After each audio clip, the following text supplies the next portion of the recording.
Hello, everybody. Welcome. Nice to see some friendly faces on camera. This live book club is brought to you by the Cannabis Coaching Institute. This meeting is also cannabis friendly. It has been a while since we've reminded people that this is a cannabis friendly event. Um, we used to say it at the beginning of all of them, and then I think we just kind of assumed everybody knew. But if you feel like enjoying yourself with some cannabis, have at her.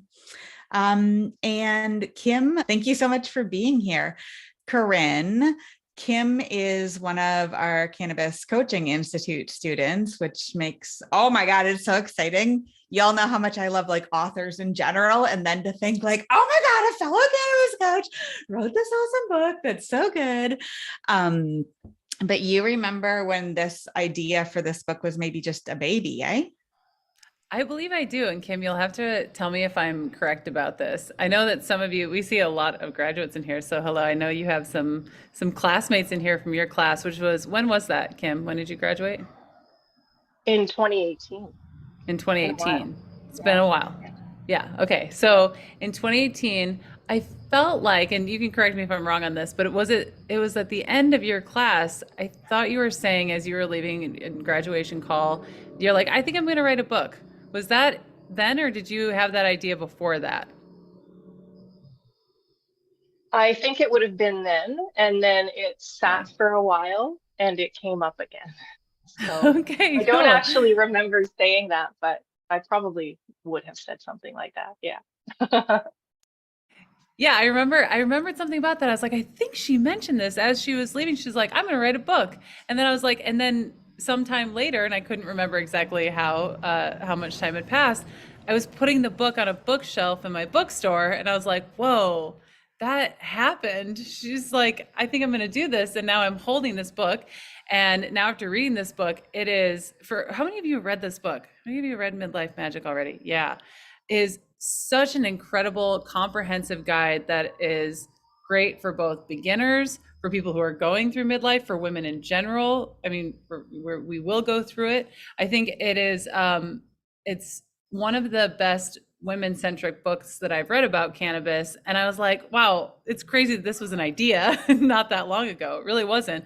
And to hear you now say like I put it down and then picked it back up is really incredible. It's really a feat to be able to take what how much information is out there about cannabis and how much we do know and tailor it for this audience. I'm just amazed by it. So I would love for you to give us a little more context about not just how you got to the point where you're like, I'm going to write this book, but how you yeah, how you got here in general. How did you come to cannabis? Just for those of you who didn't read the book, how did you come to cannabis, and how did you get to this work? Well, I generally thank you for the lovely introduction. I appreciate that. I'm very excited, but I'm also feeling a little nervous, I have to be honest. So I might have to have a puff here to calm myself down.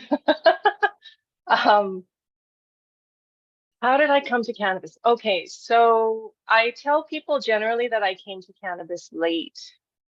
And that's because, and if you've read the introduction of the book, you understand that I endured quite a severe illness. And while I was recovering, I just, I had nothing to rely on. I had no support and outside of my regular doctor and eventually a naturopath. But cannabis was not even part of the picture, and nobody had mentioned it to me. And that was in 2016, 2017. But as we approached 2018 with legalization, I simply had curiosity. Like I knew that this plant was going to be more prevalent and I wanted to be familiar with it. I'm doing the same with cryptocurrency right now. Like I know it's the future, so I'm starting to learn about it. Um, but I think it was, no, I definitely know it was. It was a magazine article, the O magazine, that I saw at the grocery checkout. And there was a headline that said high tea parties, and it caught my eye. And I bought the magazine and I took it home and I started reading about these events where women were coming together in these social, educational um, settings where they could connect with one another, connect with the plant in a really enjoyable and like a sisterhood kind of way. And I thought, I want to do this kind of thing. This sounds like a lot of fun. So cannabis is going to be legal and I want to be part of this. And then I eventually, I went down the rabbit hole and I found the Cannabis Coaching Institute, and I was learning more and more and more. And I started to dabble in the gray market a little bit because we were still a few months away from legalization. And I felt like I didn't have a medical reason to pursue the medical route. I was waiting for adult use cannabis to be available to me. So what else can I tell you? Sorry, that threw me a little bit. Yeah, so when I was dealing with my illness and I was struggling with extreme weight loss and insomnia and pain and anxiety and all of that, I didn't have anything to support me. But as I was learning about cannabis and all of the things that it could do, like the magic and wonder of it all, I just started putting all these pieces together. Like it could have supported me with this and this and this and this, and I wouldn't have had to have suffered so much. But they say we have to go through what we go through, right? And if I hadn't gone through that, it's I don't know, it's possible that I wouldn't have had this inner drive to know something more about how to take care of myself in a natural way. Because honestly, the support that I got from my doctor when I was enduring such weight loss was to drink more protein shake.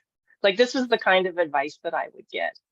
Extremely malnourished, and not that cannabis would have helped with the fact that I had had a bowel resection and an ileostomy and all of that stuff, but just the fact that my doctor was giving me this really lame advice made me turn and look another way. And that's when I went down the naturopathic route. And then eventually, one door opens and another door opens and another door opens, and I ended up going down the cannabis path and meeting you. And yeah. And we're so glad that you did come into CCI and become certified as a cannabis coach, and then go out there and be able to affect people in such a big way. This is something that we're always fascinated with, is that we teach the same thing to everybody, and yet you all take it and go do your own magic special thing with it. And your magic special thing was this book that, like Corinne said, speaks specifically to women and to women who are in their middle years. And if you're not there, like we're heading there, right? Like it's coming for you.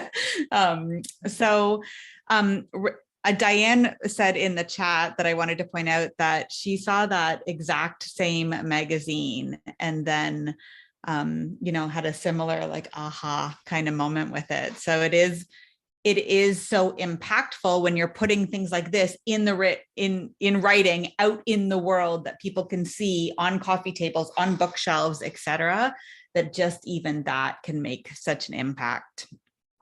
All right, we're going to open it up to questions. So again, if you have any questions, please just put up your digital or your real hand or pop them in the chat. We have one from Ladie, and she says, how is the transition with menopause and cannabis as far as maybe dealing with joint pain and fatigue? Can you talk specifically about how cannabis can be supportive for women as they're going through menopause? So I found this really interesting as I was doing my research, the link between estrogen and anandamide. Are you familiar with this? So our bodies produce this natural cannabinoid called anandamide, the bliss molecule. And when we are in our regular cycles and we have higher levels of estrogen, the production of anandamide is also higher. So when we're going into perimenopause and menopause, and those the estrogen levels drop, the anandamide level drops as well, was my understanding. I might be throwing it off a little bit, but the ultimate conclusion is that as your estrogen levels drop, you have to consume a little bit more to make up for that. So women who are, younger and going through regular cycles will be affected by cannabis less than those of us who are dealing with lower levels of estrogen. But as far as the joint pain, I mean, that's inflammation primarily. So CBD, right? Consuming CBD for that, and also supporting that with the layering of topicals is really helpful. I always, I find that sleep is a really common question that comes up with people that I know. It's such an elusive thing, and not to sidetrack the pain question, but I generally talk about layering the medicine, right? So when we know that, for example, edibles take about 90 minutes or so to take effect, yet they have this long, sustained effect to keep you in that sleep, that's wonderful. But falling asleep might be a little bit harder, right? So having the edible earlier and then having a puff on a vape right before going to sleep to just help me doze off. So there's the layering. So with joint pain, I would say like just having that CBD protocol and then supporting it with topicals. Does that help answer the question? Yeah, that's great. Thank you so much. I find we're so lucky to have books like this, because in medical literature, in studies, in literature in general, women are not really well represented. And specifically when we're thinking about cannabis, in fact, our needs as women change, not just when we're going through menopause, but when we're still having regular cycles. Your endocannabinoid system is fluctuating along with everything else. So it may be that when you are experiencing period cramps, that you need way more THC than you would think that you would need to address that. So just being aware that, just being a woman yourself at any age makes it so that cannabis is a constant dance that we're in with the plant. Yeah, that's wonderful. Thank you, Kim. All right. Jenna asked, oh, you got the replay. Awesome.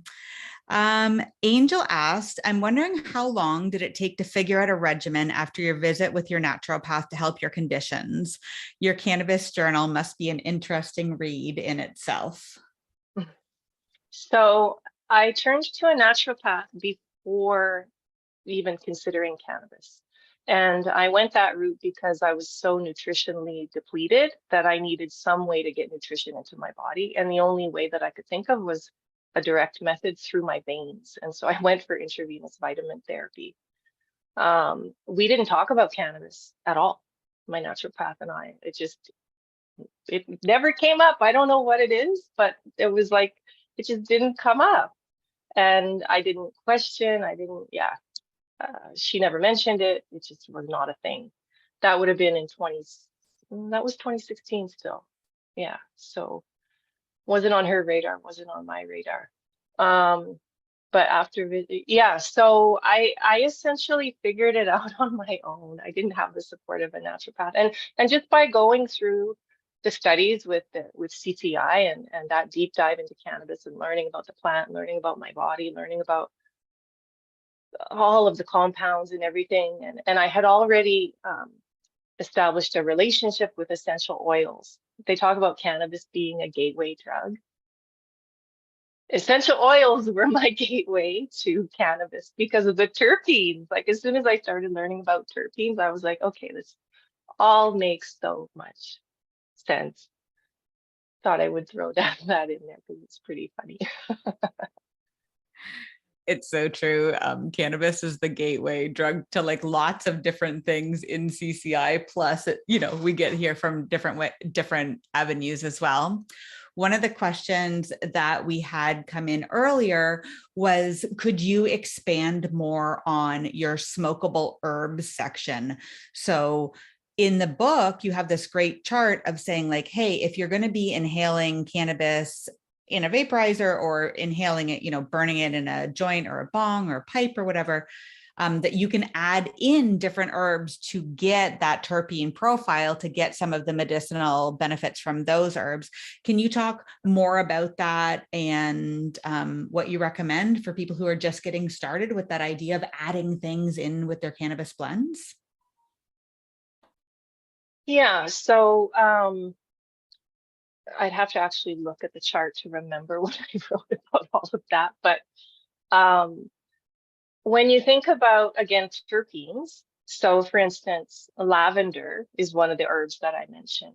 And lavender has this terpene called linalool, which many of you are familiar with. Nice, calming, soothing terpene.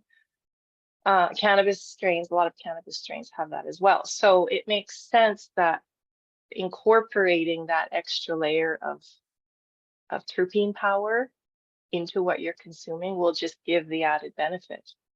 I would have to look in the book, and I don't really want to be doing that right now. But yeah, so I have a friend, for example, she's just started exploring cannabis, and she wrote me very excitedly talking about how much she loves that blend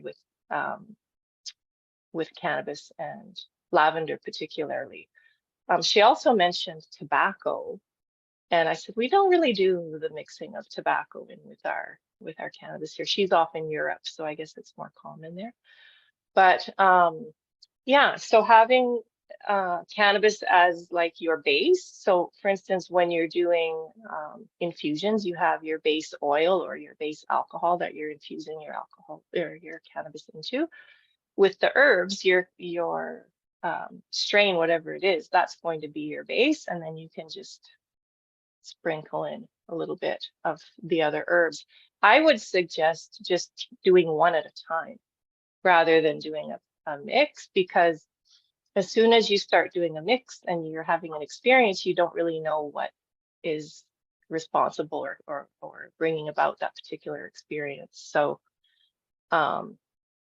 start with, if you want it for sleep, start by adding some lavender in. And there's other ones I know that are sedating. I think it's the mullein, the catnip is. And actually, before I started exploring the inhaling of the herbs, I was infusing, like I was following CCI recipes and things, making infusions and for sleep. So I would add chamomile, catnip, lavender to my oil infusions. So it just made sense when I found out, oh, you can actually inhale these other herbs too. So it's just another way that we're benefiting from the plant and its natural synergistic relationships with the other plants of this amazing plant kingdom, right? So so one at a time, one at a time, and then just track like you do when you're trying different strains or different ingestion methods, how much you're taking and when and how you're feeling before and how long until you're feeling different. And even starting, like if you had a favorite strain for sleep, if you know how that affects you, then add the extra layer of an herb to it just to see how it's enhanced. That's makes the most sense to me to do it that way. Yeah. That's great. Thank you so much. For people who have come in a little bit late, welcome to our Cannabis Coaching Institute book club for the month with guest author Kim Sarsons, who wrote the awesome book Midlife Magic, which I can't show you because of my blur thing, but you know, it blurrily looks like this. There you go. It's on ebook. Corinne actually listened to the audiobook, which you read yourself. So well done on that. I know that Corinne and I are both really wondering about the whole journey of just being an author in general. Can you talk more about what it was like for you? You self-published this book. What's that like to go from, I'm really passionate about this plant and I want more people to know about it, to this. Now we're in book club with like a whole bunch of people who are being impacted and so excited. Mandy's in the chat. She's so excited. We're going to ask her question next. So tell me about that journey, please. Well, I guess I said it when I graduated that I would do this thing. So here I am. Honestly, because of my life as a school teacher, I felt really, I felt like there was a big wall up. Like it was really hard for me to talk about cannabis openly. The fear factor and what's the school board going to think and what are the parents of my students going to think and all this stuff. It just played around in my head on repeat. And I had people telling me, Kim, you have to be careful. Don't let anybody know this about you and stuff. I thought it was ridiculous, but I still listened. But ultimately, I ended up meeting someone who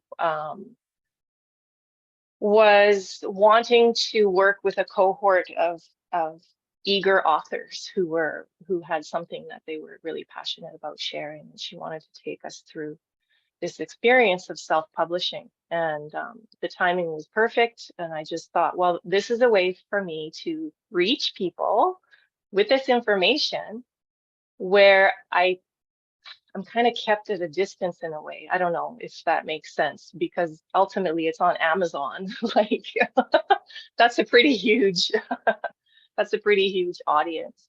But it felt safer for me somehow. And I had been really trying to build something, and it just wasn't fully coming to fruition for me, like as far as educating and coaching and all of that. So I felt like, well, it's time. I'll put it down in a book. I have all of this work already started, and I'll just start pulling from that. So with her guidance and everything, and the amount of content that I had, and the fact that I knew that this had to be out there, and that if I didn't share it, like I wasn't doing my job very well. Like I went through this coaching institute. I acquired so much knowledge. My life has been impacted in a tremendous way. Like I used to be a crazy stress case, doing all the things, and I'm not like that anymore. And I'm healthy. Like I don't take anything for myself except cannabis and my vitamins. That's it. No HRT. I don't take anything. But I felt like getting a book out it was time to do that. So she had a roadmap and milestones to hit and all of these different things.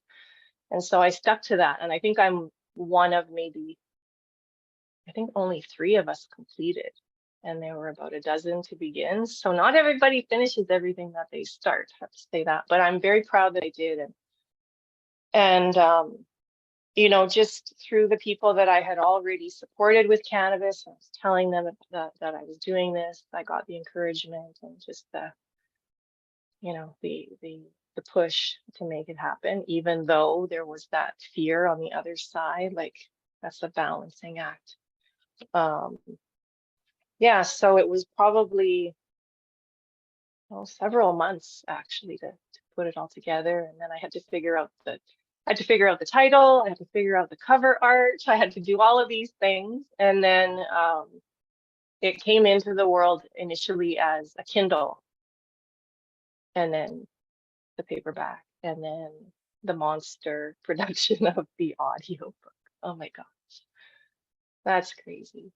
But yeah, I just felt like I needed to get this information out in my way, and that's why I call it in the beginning. I call it like it's a guide, and it's a coach, and it's a reference, and it's all these things to help introduce women in midlife or earlier, even men, like anyone, to this plant in a mindful way, so that they can really take that ownership of that.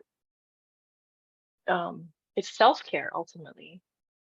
But yeah, that's how that started. And then one thing led to another, Now there are 3. Yeah, tell So us that's about pretty your fun. other books. I'm going to drop a link to Midlife Magic in the chat right now in case you're watching this and you're like, I need that book, or I need it for my best friend, or I need it for all my best friends. I'll drop the link in. Can you tell us about your other books that you have there? Author Kim Sarsons. Yeah.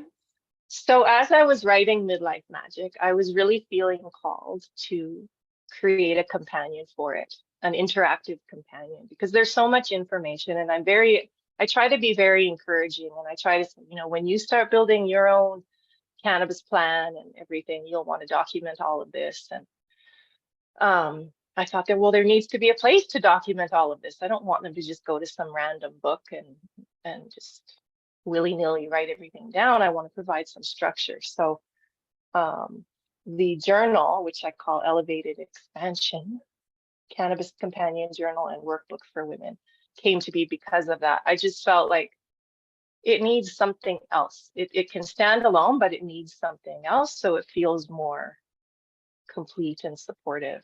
So it's got everything from like a glossary and sort of establishing where you are now before cannabis. It's got journaling prompts. It's got dosing pages, spots for recipe collection. I have so many books that are scattered all over the place that have all of this stuff. I thought as well, like there needs to be some place to house it all so that there's a go-to reference. And then, so that's this one. And then the last one, which I just did in December, is called Highly Inspired, and I call it a women's creative self-care retreat. So that's primarily a coloring book, as well as journaling and dosing. So things like this. I don't think And Corinne then knew you had another book out. that's the back. You didn't know I had this one? I know I'm not very good at I marketing myself. I did not know. I'm a bookstore owner, Kim. You got to tell me when there's a new book. I know. You know what's No, really cool about this is it has a foreword from a doctor. It has a foreword from Dr. Oga. You know Dr. Oga in Texas? Sure do. Yep. Yeah. So she crafted the foreword here because she actually prescribes coloring and cannabis for her patients. So that was very exciting to get that. Thank goodness somebody made a cannabis coloring book so that she has that to prescribe to her. I just can't get over sometimes how cool it is to think that like all the different steps that it took to get you here. And because you took all those steps, we have Mandy in the chat who says, I feel like I found your book serendipitously. I'm 33, going through medically induced menopause for breast cancer treatment. I'm wondering if you can recommend any brands or distributors in Canada for infused vaginal moisturizers. I found an infused lube, but I'm looking for something more, and I'm not very confident in making my own, although I did read your book. Or should I just mix full spectrum oil with coconut oil?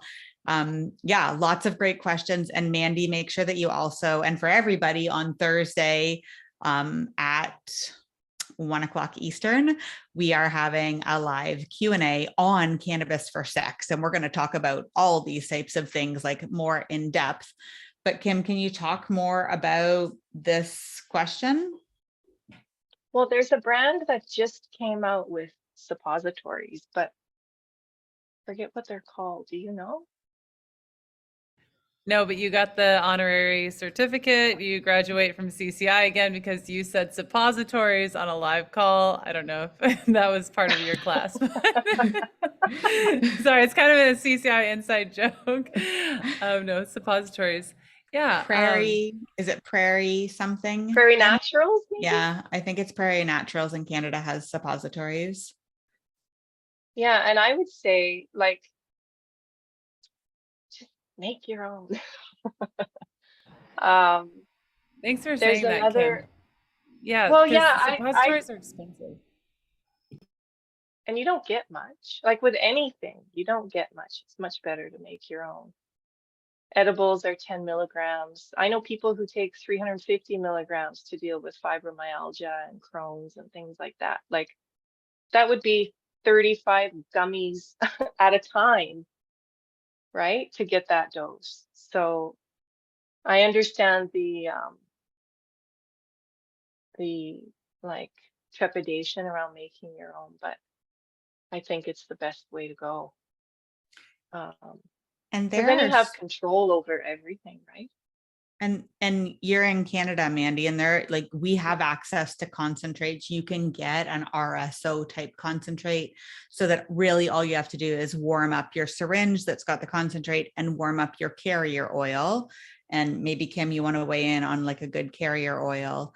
And then you just squirt it in and put it into suppository molds. Like, it is really simple. If you're thinking about like a recipe, this isn't a recipe. This is like combining two things and The putting them into a process, yeah. mold. Yeah. Yeah. Well, coconut oil, because it can harden, be the best. I'm just going to put it out there because I have to every time, because I get so worried. Uh-huh. Coconut oil degrades condoms. So if you're Oh, right. using, this as a lube, and using condoms as protection, you got to like figure something else out there. All right. I'm going to go back to questions in the chat. I think it was Maureen. Yeah. Maureen wanted to know, were you a writer before this? Is this your first foray into writing? Well, I've written a lot, but mostly academic writing, because as a school teacher, and then I did my master's degree. So I've done a lot of writing in that sense. I've never written a book. I've written a lot of lesson plans and report card comments over my career. So I can be very diplomatic in my writing. And I have to be very precise, because if there's any sort of little error or, yeah.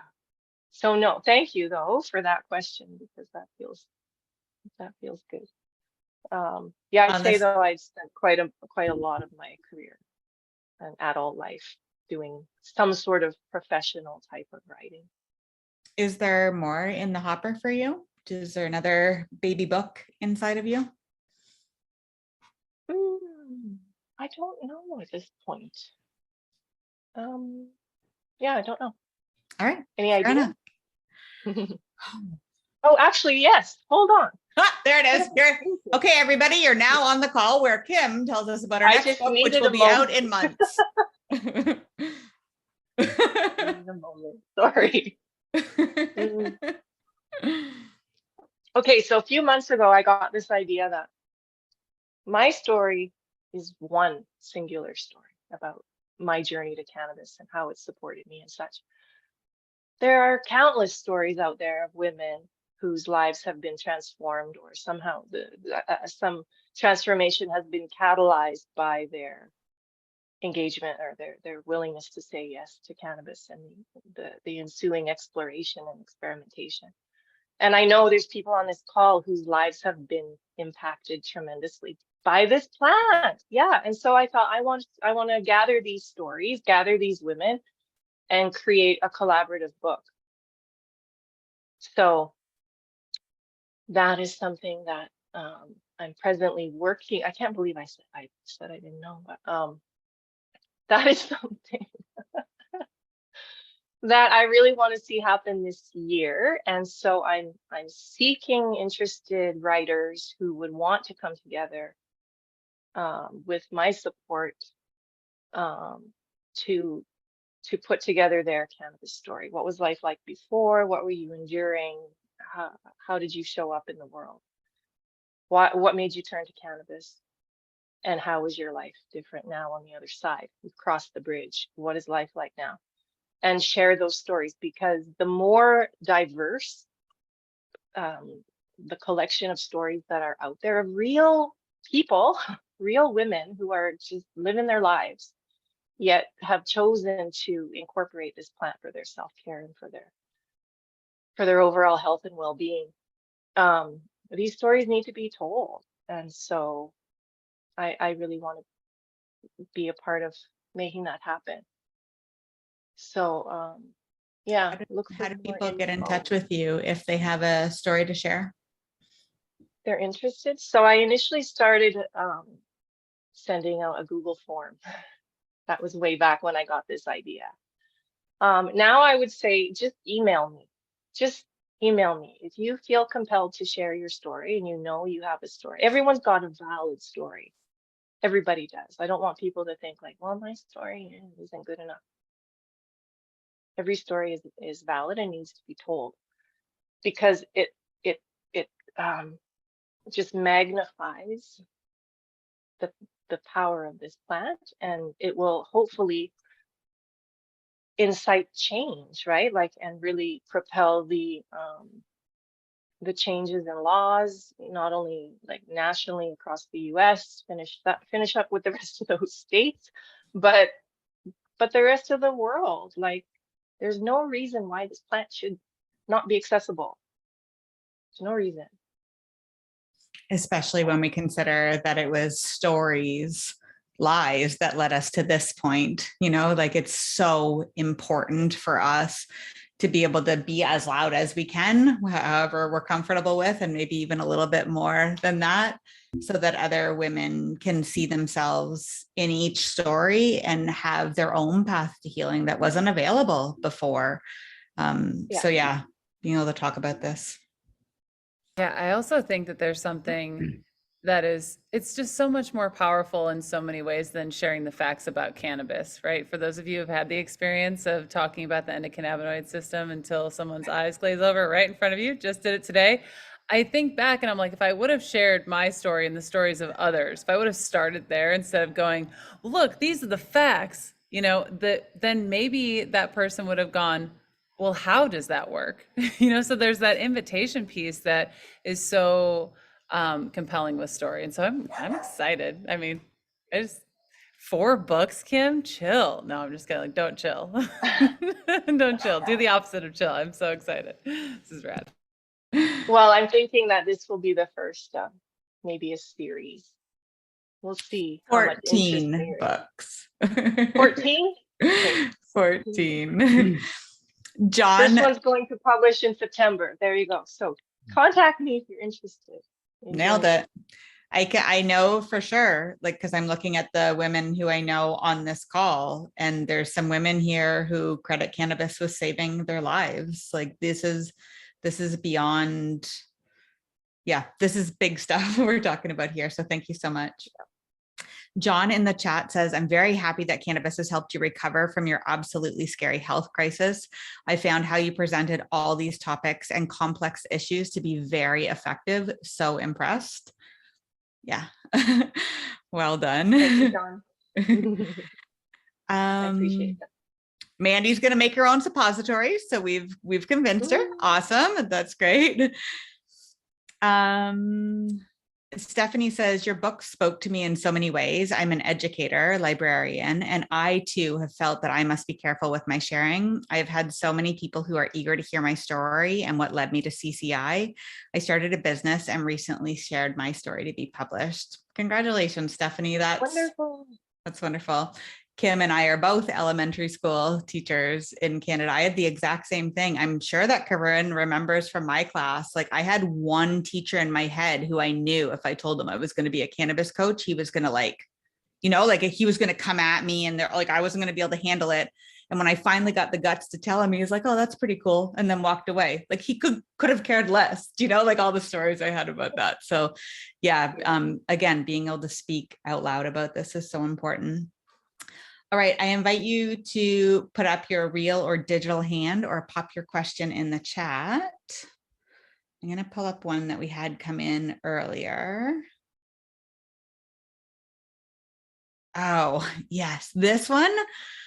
I wish my background wasn't blurred, but then you'd see how messy it was. So when I read this, I underlined it, and then I went to get a highlighter because I underlined in pencil, and I was like, no, this isn't enough. Went to get a highlighter, and then I was writing on the side. I was like, what? With question marks and stuff. Since I learned at CCI that one of the quickest ways to get the benefits of cannabis is to hold a tincture underneath your tongue, or an oil, a cannabis infused oil underneath your tongue, and let the THC or CBD seep in through your, mouth membranes. And, within about 20 minutes, you should be feeling relief. So I dutifully held oil under there, never, ever felt anything. Neither did my coaching partner. We were like, this is bunk. So I've been always skeptical about sublingual tinctures. And then you write in your book, dry out your mouth and hold it under there for a super long time. And it does actually make a difference. I want to know how you got there. How did you figure out that was the key to making sublinguals work? How did I figure that out? Yes. Gosh, probably a combination of things. I didn't journal my whole process. I think Tinctures were one of the first things I attempted to make myself. So I had that opportunity to experiment with those. And I think it goes back as well to having used oregano oil, which is brutal, burns like crazy, but still just holding it there, holding it there, holding it there. And then I think I just validated it. I did further research and found enough support for that idea that I thought, well, I need to let people know this, because the what is it called there? That the tissue inside of the mouth is the faster access point to the bloodstream than is swallowing, right? So if you're holding it just for 10 seconds, 20 seconds, 40 seconds, whatever, and then swallowing what's left over, well, it's going to have to go through your digestive system, and you only will have absorbed a little bit through the tissues of the mouth. So just holding it there longer makes more sense. And then eventually, I mean, you have to swallow eventually.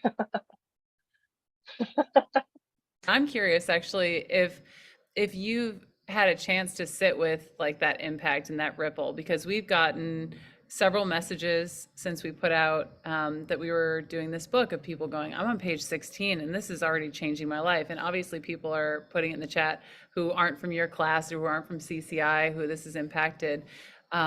Have you had those experiences as an author, especially in working with cannabis, where you're like, oh shoot, those words like are changing lives. Like people are reading this and it's actually doing something in the world.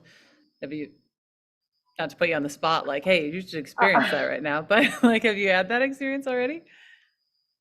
Not really, because I've had most, like I sell my books, I give my books away. A lot of them go through Amazon, so I'm not in touch with the readers, and I don't hear back from a lot of the readers to know this. It would be wonderful. I should probably set up some sort of avenue so that that can happen, because it's a really valuable conversation to have, and getting me thinking about some of the work I need to do. But I do hope that, it is having that impact, because that was the intent. It wasn't just to tell a story, it was to have an impact and really encourage people to take their health and wellness into their hands and not be afraid of this. Yeah, I look forward to hearing back from more people. So I'll figure out some way to do that. Just email me, Kim Sarsons at Gmail. Simple. Meech says you're affecting not only midlife folks, their mid-30s, and resonated with your entire story. So thank you for your words. It really is impactful. Well, when does midlife really begin? When does it really? Another one here. They listened to 6 hours of your audiobook today. So comprehensive. Love this book. Your reading is so captivating as well. I ordered the print copy while waiting for the meeting to start. I did the same thing. I bought the Kindle and then I was like, no, I need to underline this puppy. So yeah, thank you so much. So what was the question about the audiobook? Corinne, did you have a particular question about the I don't have it. audiobook? No, I'm so glad you did it. I was amazed when it came out, because in my bookstore, I was having this experience that I have often where I get so excited about something and I'm like, I'm going to read this book. And then I start talking to someone about it in my little town, and then they buy the book out of my hands and I go, no. And that happened a couple of times with Midlife Magic. And then your audiobook came out, and listening to you deliver the material, you're just so well paced, and your voice is obviously amazing. Like it's made to be listened to for 6 hours. Like I can listen to it for so long, and it was so well done. I've listened to a lot of audiobooks and it was just really well done, especially for cannabis, where it can get, you're like, okay, this is more, it's just a lot of information. I think it really allowed me to tune into how good you are at layering factual information and guidance, that like, hey, I'm going to hold your hand and walk you through this, and then here are the facts behind it, and here's a story that's going to guide you through this. It just made it really easy to listen to and really easy to read. And so it just well done on it. I don't really have a question. How long did it take you to do that? Forever and ever? Or was it, yeah. Oh, it was yeah, it was an ordeal. I did it in my walk-in closet right back here. I did it into my phone. I recorded it into my phone, into GarageBand. And then a friend of mine hosted like a small book party for me. And at that party, I met a woman whose son is an audio guy, an audio engineer. So I started sending him my audio files, and I hadn't even met him face to face, and he did the whole thing for me. But it took a long time. Took a long time. And I had to do one chapter complete at a time because I didn't know how to put them together or how to make sure that they would line up well. So yeah, some chapters are really long. It's hard. It's hard So work. you sat in your closet and read an entire chapter at a time and then sent it to someone, they edit it and put, Well, thank he didn't you. edit. He didn't edit. He just adjusted the sound quality so that it was suitable to the standards for Audible.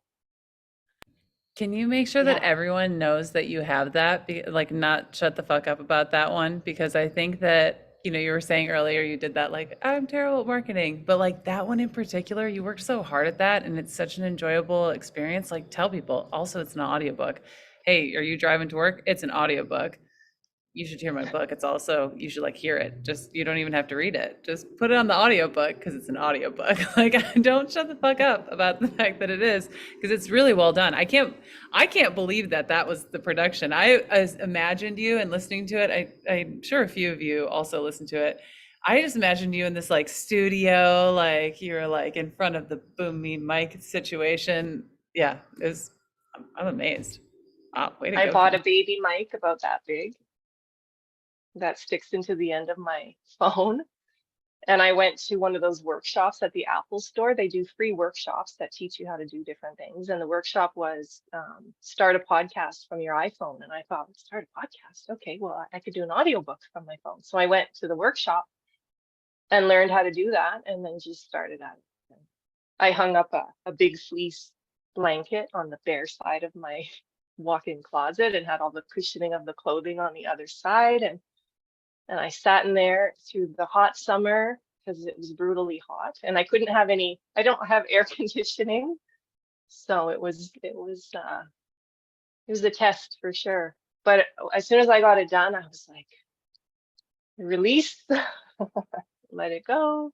But I'm glad you're enjoying it. Yeah, I don't think there's many cannabis audiobooks out there. There are not. That's true. There are not. Thank you for your dedication to that, right? Like, this is something special about this plant that makes people sit in their hot closets with blankets in the middle of summer and like talk about this stuff so other people can know. I sometimes feel like we work for the plant instead of the other way around. Lisa in the chat says, I love your book. Kim, thank you so much. I'm 63 and interested in brain health and cannabis and dementia, especially. Do you have any thoughts on that? So basically the science says that cannabis should not be consumed before the age of 25 because the frontal lobe is still developing, the brain is still developing. But later in life, it has neurogenerative and neuroprotective qualities. So everybody, our ages and up, should be consuming this. I personally don't have much experience in this realm. I would have to do deeper research, but yeah, as far as the brain goes, the stories that cannabis makes you not so bright and such is to be taken with a grain of salt because yeah, there's studies out there, right, that talk about the neuroplasticity of the brain and the neurogenerative properties. I imagine there have been studies. Have there been studies done? Yeah.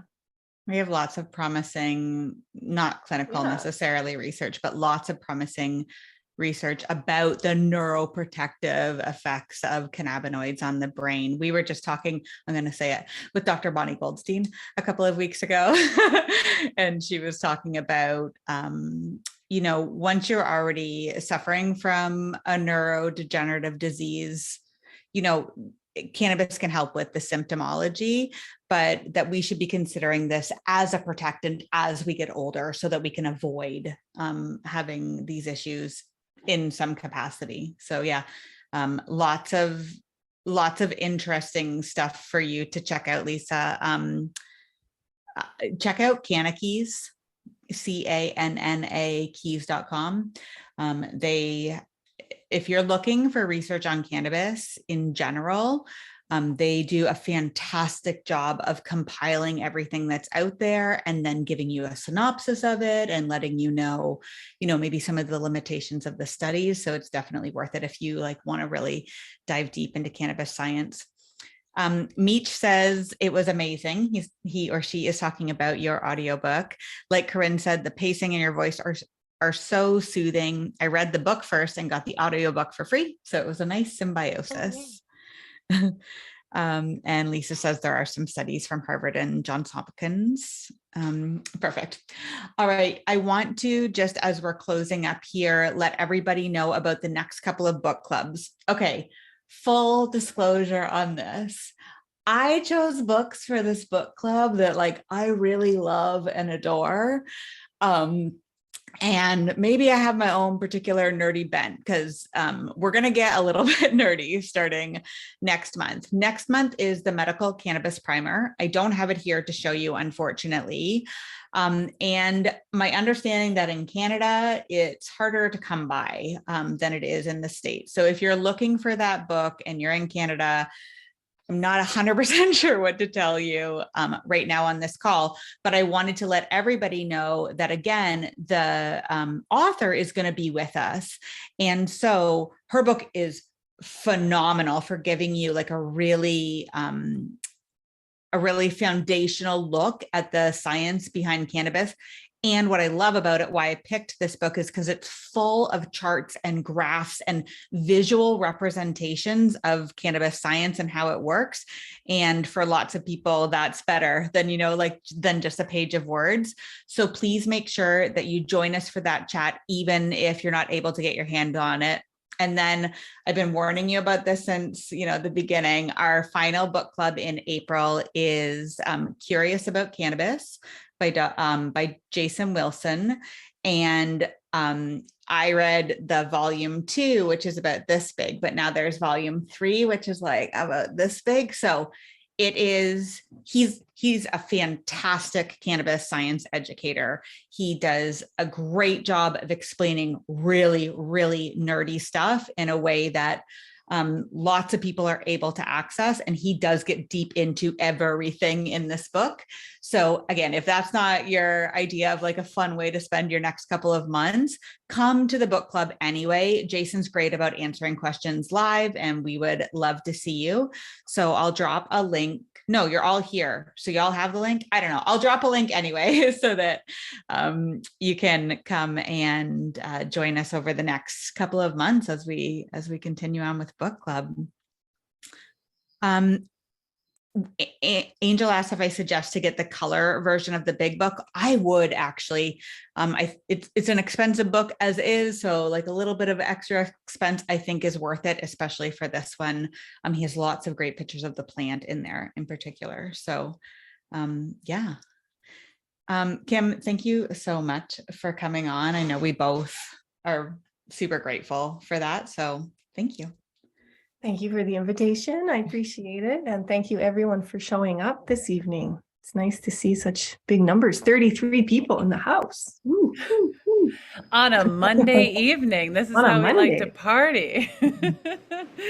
Oh my goodness. Thank you so much, Kim. I saw all of your eyes light up as soon as Andrea said, we're talking about cannabis and sex on Thursday.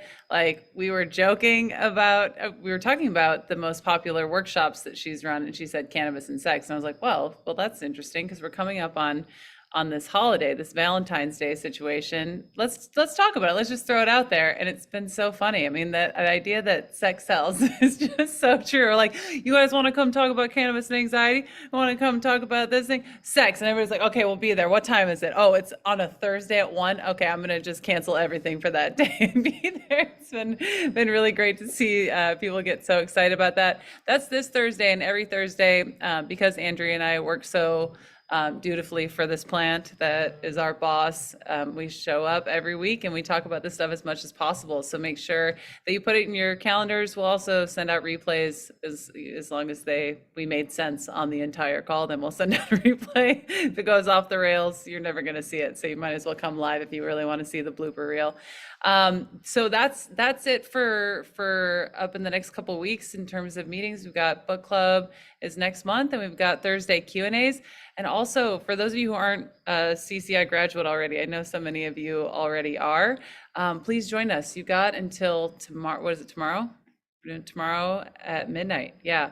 And if you haven't already and you qualify for a scholarship, go ahead and get those applications in. Like Andrea said, I'll probably keep them open until tomorrow at noon because people slide in late, and then I'm like, no, I'm closing the door. And then I see these amazing stories about cannabis and people who really want to be out there doing this work. So just get it in as soon as you can, because we really have to close these doors. We really have to, start school. You can't be slackers. You got to show up. We got to go. We got to do this stuff. Thank you so much, Kim. Thank you for being part of this community, and thank you for creating so much, and for also dutifully working for this plant. And thank you all for being here tonight. Can't wait to see you next month.